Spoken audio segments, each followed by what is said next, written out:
Hi everyone! Thank you so much for letting me encroach in your training tonight. I'm so pleased to have been asked to share my journey with you. It's been a short journey so far, but I've been moving quite quickly, so I wanted to share with you my journey of where I am to where I am currently. So for those of you who don't know me yet, I'm Christine McAllister, and I started my business as an independent consultant with Arbonne at the end of June this year, and at the end of July I went area qual, which I aim to complete this month. So before I begin, I thought you'd probably quite like to know a little bit about my life. Everyone has busy lives, I know that, but one of my biggest pet hates is the excuse that people use for not being able to do their business, or to do the business, or to work their business because they're too busy. It's actually because I have such a busy life that I'm actually doing this business at all. Because I know that the short-term disruption to family life and the sacrifices that I've made will be worth it in the long run. So I'm looking at the bigger picture. I've missed out on so many social occasions for Arbonne, but it's for the greater good, so that I can actually eventually spend my time with my children properly without childcare. So I actually run my own very busy property management company, and the glutton for punishment that I am, I actually decided to sign up to Arbonne just as my silly season was hitting full flow. So summer in property is ridiculous. Every year it is a nightmare, especially around children and school holidays. So it's probably not the best decision I've made, but hey ho, I'm here now. I also write a weekly food column for a newspaper, which I say columns, it's actually pretty much a full page. And this has had to give a little bit, and I've cut it down to monthly at the moment, just until I can kind of sort my life out a little bit time-wise. But when I'm just working Arbonne, I fully intend to completely pick that back up again and focus more on my food blog, and I want to write a cookery book too. So last but definitely not least, I am also mum to 5-year-old twins Evie and Robin, and wife to Ian. I'm sure I don't need to comment on how busy children can keep you, let alone twins. It just suffice to say, I'm busy. I run a house. I've got a vegetable garden. I've got chickens. So I've got lots of things that keep me very, very busy, believe me. But I can see what Arbonne can give me and can give anybody. So I'm willing to put that commitment in and maybe make some sacrifices in the short term. I am a really driven person, definitely, and I'm also fairly competitive, which has probably helped me with the speed at which I've taken my business forward. I do love a challenge, so when I was at Multi-region training, just after I started my Arbonne business, and I saw that someone had earned recognition for sponsoring, I think it was 8 PCs, I thought, well, I'll beat that. And I actually really felt like I knew I would, but funnily enough, that sounds really cocky, but funnily enough, a couple of weeks earlier, there's no way I would have had that total belief. It was definitely down to the personal development that I put in from the second that I signed up to my business. I listened to audio every time I was in the car, when I was in the bath, when I was cooking, when I went to bed. It didn't add any extra pressure or time onto my day. I just did it around my life. So I also committed to attending any training that was on offer.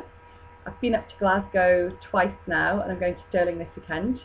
And these aren't just short journeys for me. You know, I've been to multiple opportunity presentations as well as hosting my own, actually. And I will continue to do that. I've also listened to countless opportunity presentations to hone my own. But do also remember that you can get in front of people without knowing the presentation fully. I did. I listened to Ian Pritchard's follow-up audio on the first or second day of my business. And from it, I took that I needed to sponsor at least 4 people straight away, and that my enthusiasm was going to be enough. And he was totally right. I did the presentation and just talked about what I remembered or what I thought it meant. I'm certain I did it completely wrong, but I signed up people off the back of that, so something worked. I think it was my enthusiasm, in all honesty. I think that was all it took. So if it wasn't for the audios and training, I definitely wouldn't have put my fears to one side and jumped straight in to doing any of those things. It's very easy to stay within your comfort zone, but it will never get you to vice president.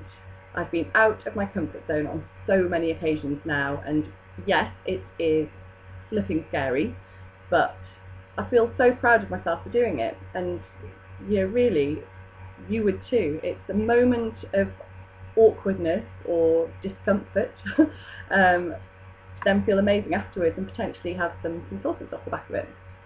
This is how I sponsored my consultants. I called people I didn't know, or people that I didn't know but knew of. I contacted people that my husband were in contact with through work. I called people that I knew from days of old, and although we were Facebook friends, we hadn't seen each other for years and years, and sometimes well over a decade. And those people that I didn't know before or had been out of touch with are now my amazing team. If I hadn't picked up the phone and put my fears to one side, they'd still not know about Arbonne, most probably, or certainly not through me, and I'd be kicking myself. And I'd not have these fabulous people in my life, so it's well worth jumping out of your comfort zone to do. I didn't have the luxury of a totally untapped market, as a few of my friends had already joined the team before me.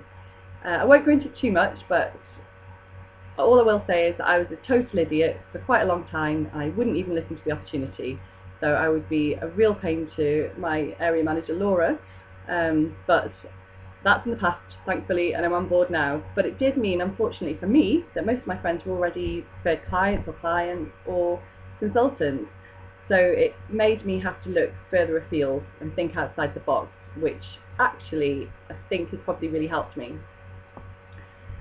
So I wrote my 100 list on the first day, well it was actually 148, and just started plugging away through it. I called people and asked to meet up, and became so busy with one-to-ones. I did these around work meetings, on lunch hours, after work. I set up presentations and pamper nights so that I could get in front of lots of people that I'd never met before. I even arranged a regular pamper and canapé evening at a local cookery school. Now, I looked at every situation as an opportunity. If it wasn't obvious, I still found a way to incorporate Arbonne. So you've got to just keep thinking outside the box.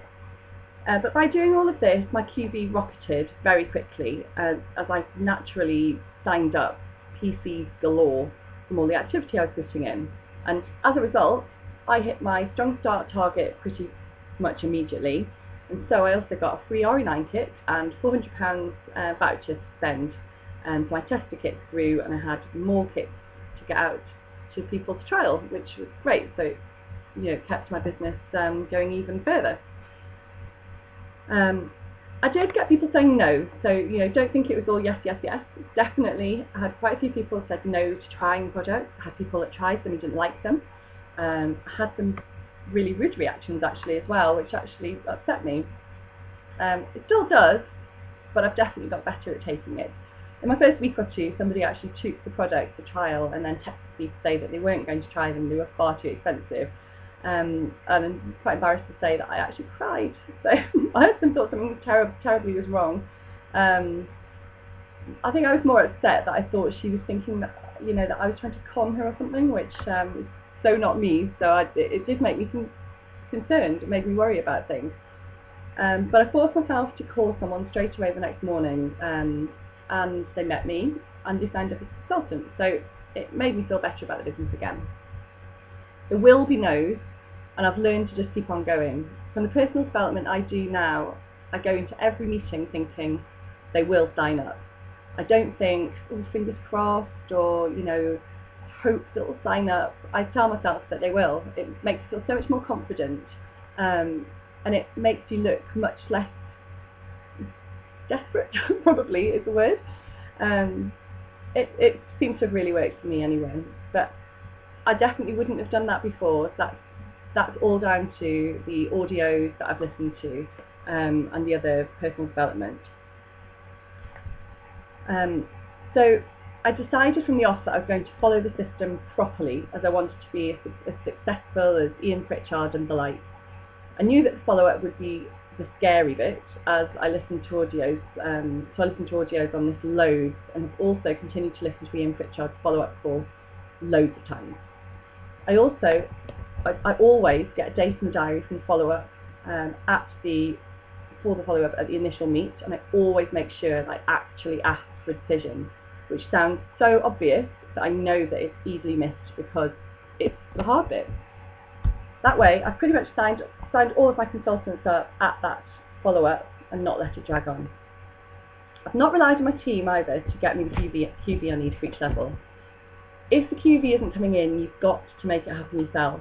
You can't use your team as an excuse. You obviously need to make sure that their training's effective, and if they're not getting the QV in, you need to keep sponsoring. You should be anyway, but you know, I raked in thousands of QV from personal business, and massive activity in the last couple of days of July to get me into area qual.